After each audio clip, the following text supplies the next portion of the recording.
Hello everyone, मैं हूं जयेश राजगौर और स्वागत है आप सभी का इस नए इंटरेस्टिंग यूट्यूब वीडियो में। दोस्तों, हम पढ़ रहे हैं क्लास 12th का एसपी यानी सेक्रेटरियल प्रैक्टिस। ये है chapter number 10 dividend and interest का लेक्चर नंबर 5। दोस्तों, पिछले वीडियो में हमने डिविडेंड के फीचर्स जाने, उससे पहले हमने दोस्तों डिविडेंड के बारे में डिटेल में जाना था। साथ ही साथ पिछले वीडियो में हमने unclaimed, unpaid dividend, interim dividend के फीचर्स भी जाने। आज मौका है डिस्टिंग्विश बिटवीन पढ़ने का। जी हाँ दोस्तों, आज हम जानेंगे कि भैया डिविडेंड के बीच में से या डिविडेंड और इंटरेस्ट इस चैप्टर में से कौन से आईएमपी डिस्टिंग्विश हैं जो कि बोर्ड एग्जाम में पूछे जा सकते हैं। चलिए आज की इस वीडियो को शुरू करते हैं। लेकिन अगर आप इस चैनल पर नए हैं तो जरूर से सब्सक्राइब कीजिए, बेल आइकन दबाइए, क्योंकि यहाँ आपको लगातार ऐसे इंफॉर्मेटिव वीडियोस मिलते रहेंगे। आप प्लेलिस्ट सेक्शन में जा सकते हैं, वहां आपको चैप्टर वाइज प्लेलिस्ट मिल जाएगी एसपी, ओसी, इकोनॉमिक्स, आईटी की, और आप अपनी पढ़ाई वहां से जारी रख सकते हैं।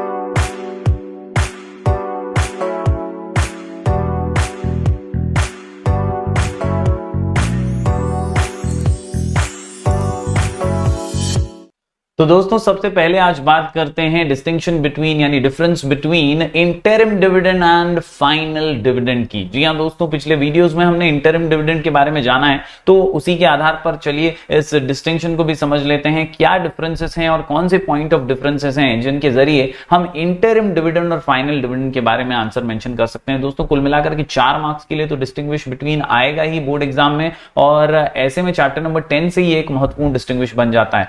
इंटरिम डिविडेंड और फाइनल डिविडेंड। पहला point, meaning it is declared and paid between 2 AGMs of an accounting year. तो जैसा कि हम जानते हैं कि इंटरिम डिविडेंड ये इंटरवल पे ही मिलता है, यानी बीच में मिलता है 2 AGM के बीच में, यानी साल खत्म होने से, फाइनेंशियल अकाउंटिंग ईयर पूरा होने से पहले ही इंटरिम डिविडेंड जो है डिक्लेयर किया जाता है। और बात करें फाइनल डिविडेंड की, तो इसके नाम में ही फाइनल है, और यानी it is declared and paid after the close of the financial year, यानी फाइनेंशियल ईयर समाप्त होने के बाद ये डिक्लेयर किया जाता है। बात करें हु डिक्लेयर्स इट की, तो it is decided and declared by the board of directors in the board meeting. और जहां तक बात है फाइनल डिविडेंड की, तो it is decided and recommended by the board of directors. It is declared by the share holders in the AGM, यानी share holders declare करते हैं फाइनल डिविडेंड को AGM के अंदर, और यहां पर board of directors board meeting के अंदर ही डिसाइड और डिक्लेयर कर देते हैं। ऑथोराइजेशन की बात करें तो it can be declared only if articles of association permits it's declaration, यानी अगर आपके कायदे कानून की चौकट में आर्टिकल्स ऑफ एसोसिएशन में इसके बारे में उल्लेख किया गया है, मेंशन किया गया है कि हाँ ऐसा कर सकते हैं, साल के बीच में डिविडेंड देना चाहिए, तो ही आप जो है ऑथोराइज्ड हैं टू गिव और declare such an interim dividend. लेकिन अगर बात करें फाइनल डिविडेंड की, तो its declaration does not need authorisation by articles of association, क्योंकि अगर प्रॉफिट हुआ तो साल के अंत में वो शेयर होल्डर्स को बांटना जरूरी है। बढ़ते हैं दोस्तों आगे। यहां पर कुछ और पॉइंट्स है, जिसमें सबसे पहले व्हेन डिक्लेयर्ड, कभी डिक्लेयर होता है, तो it is declared between 2 annual general meetings of the company. यहां पर इंटरिम डिविडेंड के बारे में हम सभी जानते ही हैं कि इंटरवल पे आता है, यानी 2 एनुअल जनरल मीटिंग्स के बीच में। और हम बात करें फाइनल डिविडेंड की, तो it is declared at the annual general meeting of the company, यानी साल के अंत में जब एनुअल जनरल मीटिंग होती है, शेयर होल्डर्स जमा होते हैं, डिसाइड करते हैं और डिक्लेयर कर देते हैं इस फाइनल डिविडेंड को। बात करें रेट ऑफ डिविडेंड की, तो rate of interim dividend is lower than final dividend, and rate of final dividend is always higher than the interim dividend, क्योंकि ये साल के बीच में मिल रहा है, तो जो पैसा उस समय उपलब्ध है उसी में से ये डिविडेंड दिया जाने वाला है। तो यहाँ पर रेट जो है वो कंपैरेटिवली लो है, और फाइनल डिविडेंड साल के अंत में फाइनेंशियल रिकॉर्ड्स खत्म होने के बाद जो है मिलने वाला है, और इसीलिए यहाँ पे रेट जो है कंपैरेटिवली हायर ही रहने वाला है। बात करें सोर्स की, तो it is declared out of profits of the current accounting year, और फाइनल डिविडेंड जो है ये करंट ईयर्स प्रॉफिट हो सकते हैं, फ्री रिजर्व्स हो सकते हैं, कैपिटल प्रॉफिट्स हो सकते हैं, money provided by government for dividend,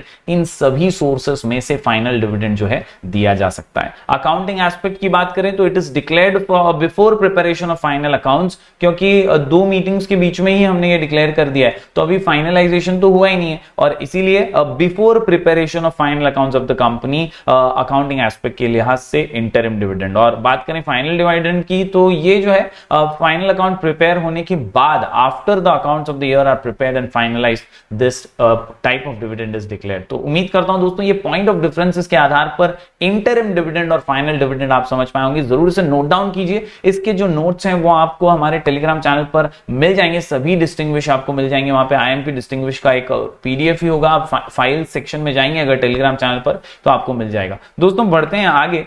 अगला जो इंपॉर्टेंट डिस्टिंग्विश बिटवीन है या डिस्टिंक्शन है वो है डिविडेंड और इंटरेस्ट का। जैसे कि आप जानते हैं चैप्टर का ही हमारे नाम है chapter number 10 dividend and interest. तो इन दोनों के बीच का एक सिंपल सा डिस्टिंग्विश है जो कि आ सकता है बोर्ड एग्जाम में। बात करें इसके मीनिंग की तो डिविडेंड क्या है, तो ये प्रॉफिट का एक हिस्सा है, पार्ट ऑफ प्रॉफिट है। Dividend is the return payable to the share holders of the company for their investment in the share capital.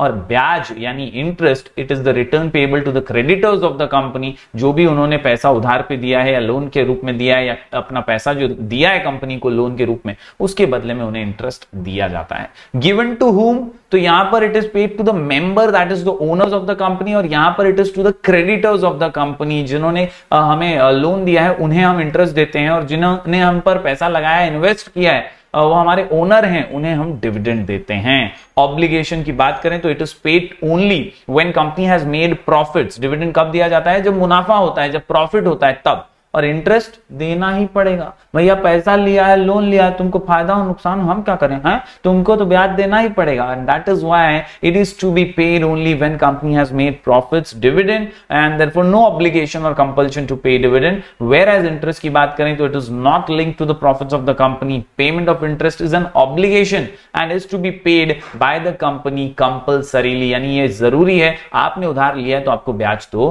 देना ही पड़ेगा। उम्मीद करता हूं दोस्तों ये तीनों ही पॉइंट्स आप समझ पाए होंगे। अगले पॉइंट की बात करें तो व्हेन पेएबल, तो यहां पे जैसा कि आप जानते हैं जब मुनाफा होता है, प्रॉफिट होता है, एक साल में सफिशिएंट प्रॉफिट है, तो सारे रूल्स रेगुलेशन ऑब्लिगेशंस को फॉलो करते हुए ये पे किया जाता है डिविडेंड। और ये तो इंटरेस्ट की बात जब आती है तो every year irrespective of profits आपको ये पे करना ही है। रेट ऑफ इंटरेस्ट की बात करें, रेट ऑफ डिविडेंड की बात करें तो it is paid at fluctuating rate to equity share holders since it is linked to the profits of the company, क्योंकि प्रॉफिट में उतार चढ़ाव आते रहते हैं तो उसका रेट जो है वो बदलते रहता है। लेकिन इंटरेस्ट में आपकी प्रॉफिट से कोई लेना देना नहीं है, और इसीलिए यहां पर इंटरेस्ट का जो रेट होगा दोस्तों वो फिक्स्ड होगा, प्री डिटरमाइंड होगा, पहले ही जो तय कर लिया था, जिस टाइम लोन लिया, जिस टाइम पैसे लिए आपसे, तभी जो डिसाइड कर लिया उसी रेट पर आपको जो है ब्याज देना ही पड़ेगा। रिजोल्यूशन की बात करें तो पेमेंट ऑफ फाइनल डिविडेंड जो है, जैसा कि अभी अभी हमने पढ़ा, बोर्ड ऑफ डायरेक्टर्स जो हैं ये एक ऑर्डिनरी रिजोल्यूशन बात करेंगे, एजीएम के अंदर इंटरिम डिविडेंड के लिए एक बोर्ड रिजोल्यूशन पास होगा और फिर ये डिक्लेयर किया जा सकता है। इंटरेस्ट के लिए ऐसा कोई भी रिजोल्यूशन का कोई मीटिंग के अंदर कोई रिजोल्यूशन पास नहीं करना पड़ता, लोन लिया तो ब्याज देना ही पड़ेगा। आखिर में अकाउंटिंग ट्रीटमेंट एस्पेक्ट की बात करूं तो dividend is an appropriation of profit, यानी प्रॉफिट का ही अप्रोप्रिएशन है, छोटा सा हिस्सा है। इंटरेस्ट क्या है, it is the charge on profit की भैया हमारे पैसे से हुआ है, इंटरेस्ट तो देना पड़ेगा, ब्याज तो देना पड़ेगा। तो उम्मीद करता हूं दोस्तों ये सारे पॉइंट्स जो हैं डिविडेंड और इंटरेस्ट के आपने नोट डाउन किए होंगे। 7 पॉइंट आप लोगों ने देखे दोस्तों।